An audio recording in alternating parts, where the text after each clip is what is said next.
So ayun mga pards, good day mga pards.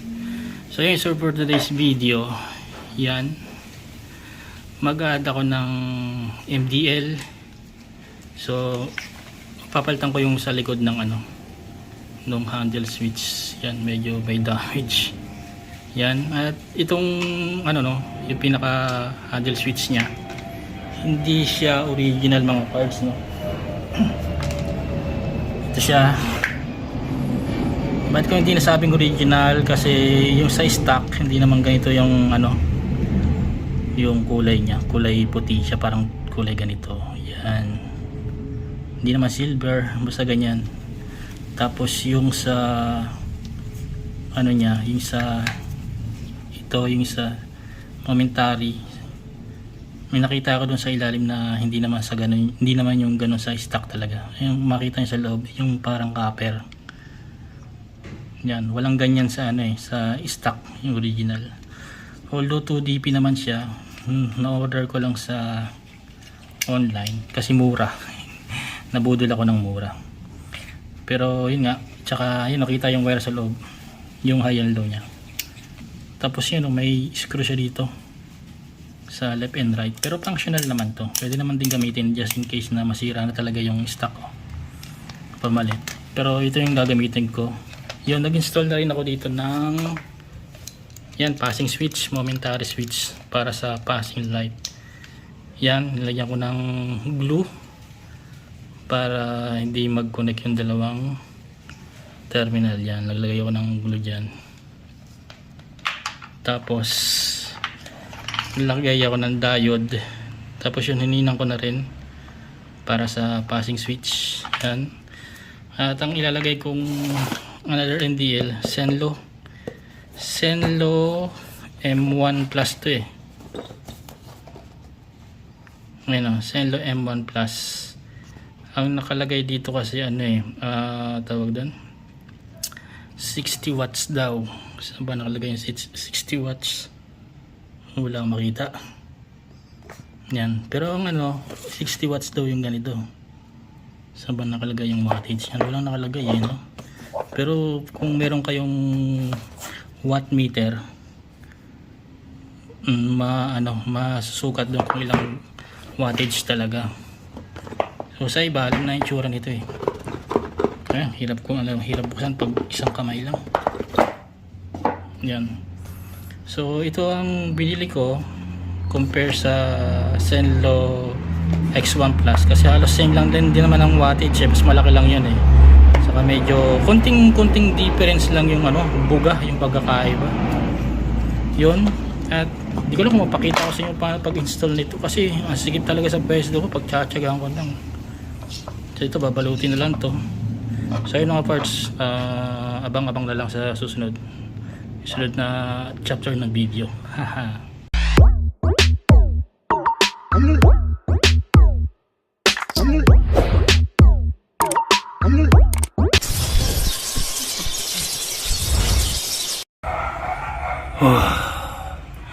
So yun mga parts, nakikabit ko na ito.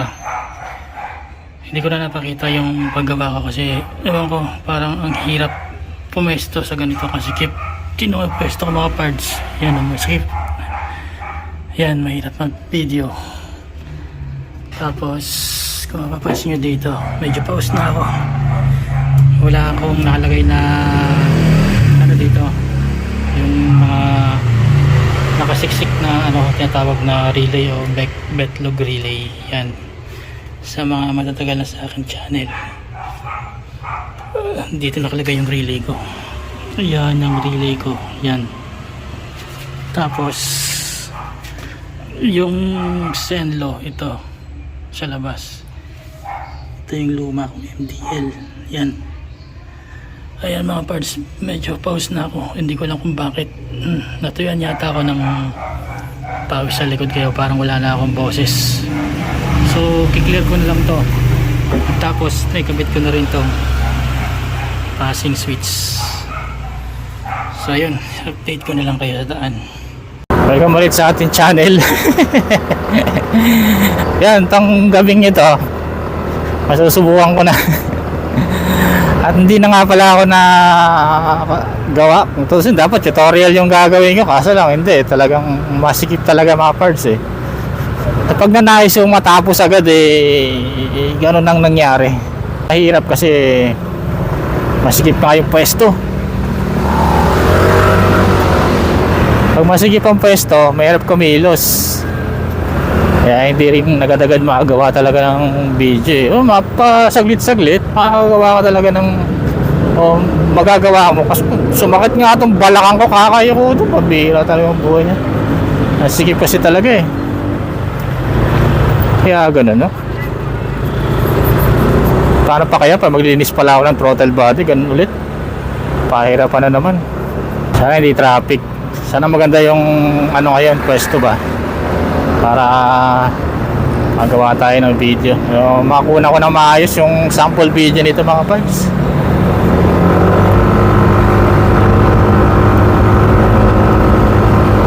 Woo! Ayan, dito tayo. Medyo madilim eh. Medyo madilim. Ayan, medyo madilim. So ito mga parts yung sample video ng ginawa ko nga kanina. Ayan. Tapos yung pinanatili ko pa rin yung isa kong MDL na version 1 na DSK. Ano lang yun high and low, wala siyang mga kombi-kombi na yan. So ito yung sample video niya. Yan, kita niyo mga parts. Ganyan lang yung buga niya. Yan, ganyan lang. Diba? Sa kadahilanan ko ba't hindi ko siya tinanggal, pinatili kong ganyan lang, kasi merong mga pag sa city drive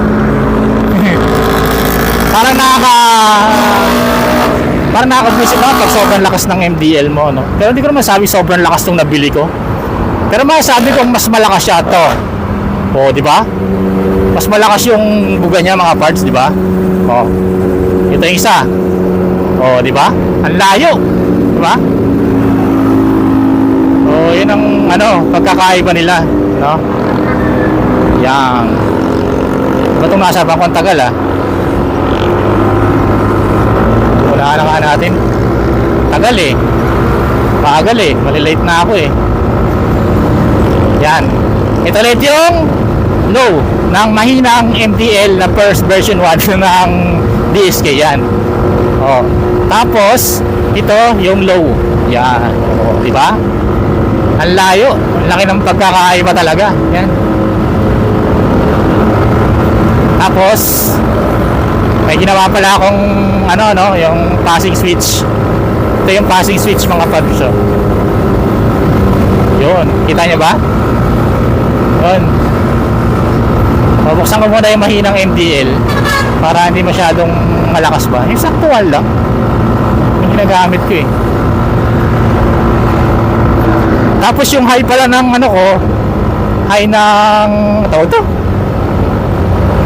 Wow! Para lubak. Yung high ng isa kong MDL na isa, ano ba yan? Punta. Ano siya, nakasama siya sa passing. Yung DSK, yung lumang version, kasama siya sa passing. Kasi sapaw kaya nung ilaw na yan eh, yung DSK na yan, version 1. Sapaw yan, pag binusan ko yung Zenlo M1A Plus. Ayun, tinan mo, sapaw mga parts sila nyo. O, diba? Sapaw yung ilaw, diba? So, masusubukan ko to pag yung sa ulan. Sa ulan kasi pag asfalto na, halos wala ka lang makitang MDL. Yung sa version 1 na lumang version ng MDL nga, mini driving lang. Pero pag sa mga ganito mga toyo, kahit pa paano, may liwanag pa siya, di ba? Tapos, ito yung high niya, yun taas. Munting adjustment pa, pero okay na yan. Ang tawag ko kasi dyan, tawag doon, yung tumama sa side mirror ng malalaking truck.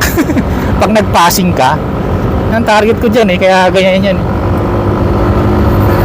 Tapos yun, pinakita ko nga sa inyo mga parts, yung relay na gamit ko, isang relay lang mga parts. Yung mga parts sa pagkakabit ng MDL, marami talagang paraan.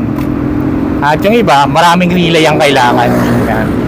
Choice nyo naman yan kung saan kayo maniniwala. Kasi ako mga parts, nasubukan ko na yung maraming relay. Grabe makakain ng ano yan, ng linya ng ACC line mga parts. Kasi saan ba kukuha ng trigger yung mga yan? Sa ACC line hindi naman makukuha ng trigger yan eh. Yung relay, ACC line din yan. Niwala kayo sa akin. Yung iba, di ba, maraming, sabihin natin dalawang pair ng MDL. Di ba? Kung gusto mo magkakahiwalay ng switch, ano pa ba? Ayun. Ilang relay yon? 4. High and low, di ba? Kasi sa high, isa. Sa low, isa. Di ba? Ganun ang, ano dun eh, style ng wiring eh. Kumbaga, sa kada trigger, isang relay ang kailangan.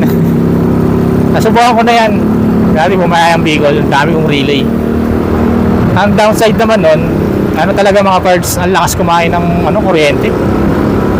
Ramdam yung bigat eh. Pag pinipiga ako yung bumiyahe ako ng Bicol. Yan. Medyo bago-bago pa yung MDL ko noon eh. Saka version 1 nga. Yan. Ito lang laging binababad kong bukas mga parts oh.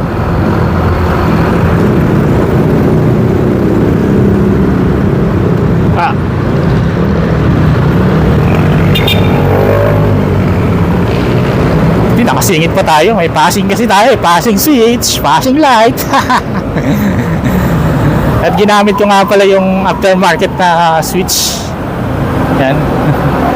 Na 2DP ko no, pero hindi naman talaga. Boom! Traffic sa kabila. 2 bars na lang pala ako, papagas pala ako nito. Ang bagal sa harapan, maluwang naman. Mga truck mabagal. Yun nga mga parts do, saan ba tayo? Yung sa paggamit ng relay. Nasa inyo yan kung saan kayo maniniwala. Alam ko naman sa may mga bagong motor dyan, yung ayaw ma-void yung warranty. Ayaw nilang nakakalkal yung wiring harness. Yun. Gusto nila may sariling harness yung MDL. Yan. Ito naman may sarili naman siyang harness. Yun nga lang, kailangan mo siyang i-dissect yung i-dissect yung tawag to, yung wiring harness para sa isang setup ng relay. Di ba? Yan lang yun mga parts. Nasa inyo yan. At parang isang tao lang gumagawa ng one setup relay, yung talagang pinagkakakitaan. Isang tao lang, si Becky Works. Yan. At syempre, sabihin kong sa kanya ako natuto doon sa relay na yun. One setup relay. Ewan ko lang sa ibang motor kung kaya ko, pero tingin ko kaya ko naman. Kailangan lang talagang pag-aralan. Hanapin yung dapat i-dissect na na wiring sa original na wire. Yun lang yun eh. Wala kasi akong budget dati, dapat noon pa eh noon pa ako nakapag nito eh, makabili. Kasi lang naggastos sa ibang bagay. Pero ayos lang yan, mayroon tamang panahon talaga sa mga ganitong bagay. Tamang timing kung gagastos talaga.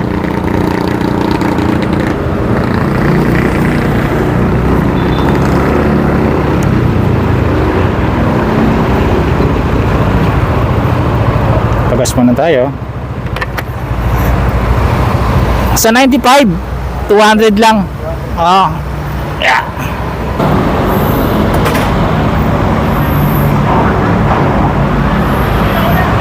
Uy, napultang sa 200 lang ah. So ayun mga parts, tayo nagbabalik.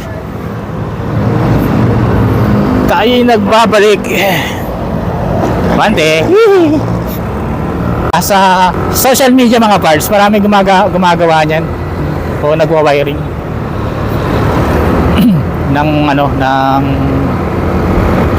mga MDL yan, mga set na package, mga ganyan. At ang usong-uso ngayon, na-mention ko na sa mga past video ko, yung mini relay o electronic type relay na ginagamit nila. Naalala ko may ano, may video si Becky Works na tawag doon, tinanggal yung mini relay, yung ruler type na mini relay. Tapos may laman tubig. Biruin nyo mga parts na yung iba, may mga ganong ano na, relay. Pagdating kay Becky Works, pinapaayos ulit. Alam niyo ang dahilan nila kung bakit pinapaayos or pinapa-rewire ulit yung gawa na yon, o nakabitan na sila ng mga kumbaga may mga existing na ilaw na o wiring, pinapa-rewire kay Becky Works. Ang dahilan nila mga parts, nalolobat yung motor nila. Oo mga parts, nalolobat, lalo na yung mga keyless, yung mga yung ano, basta yung mga keyless, yung mga bagong mga motor na mga keyless ngayon. Pinapa-rewire eh. Kasi nga mga parts, malakas makakain ng kuryente yung masyadong maraming relay. Siguro pwede pa, based sa experience ko, yung dalawang relay lang high and low pagaganahin mo.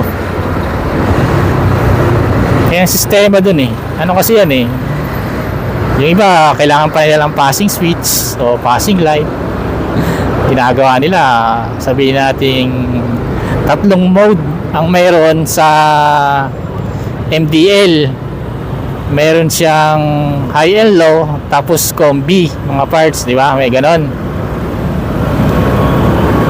Ginagawa nila, tig-isang relay. Tig-isang relay ang gawa.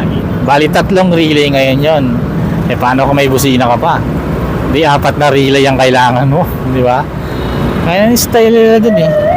Oh, nakagay na. Eve Taxi. Uy, sakit nun ah. Hindi pa pantay yung pagkaka-asphalto nun ah. Yan, pag city drive, yung mahinang MD lang binubuksan ko, binababad ko siya. Hantayin ko pundi siya. Kasi ang tibay din eh, kasi lang talagang sa kada taon o kada buwan, o yun nga, may mga laging nagsisulputan na mga bagong MDL. Yan, laging may mas maganda. Senlo X1 Plus yata yung sumunod dito. Halos same lang kasi sila ng ano, ng wattage, 60 watts ba yun or 70, parang ganun. Pero okay na ako dito sa 60 watts sa ngayon. Sa ngayon okay sa akin. Pero pag ano, dumating yung panahon, mag-upgrade tayo ng ilaw ulit, diba? Kasi sa kada gamit naman kasi natin ng MDL eh, nababawasan yung lumens yan, kaya humihina din talaga. Hindi natin mag-upgrade pag may pang-upgrade. Kung wala, di wala, magtsaga kung anong bang mayroon tayo. Yun lang siguro for today mga parts. Hindi ko na pahaba itong video na ito mga parts. Nasa inyo na yan. Kung maniniwala kayo sa akin o hindi about sa mga paramihang relay na nangyayari ngayon sa social media. Yan. Nasa inyo na yan mga parts. Basta sa akin, na-experience ko na yung ganong karaming relay. So ilan siguro for today mga parts. Woo! Salamat!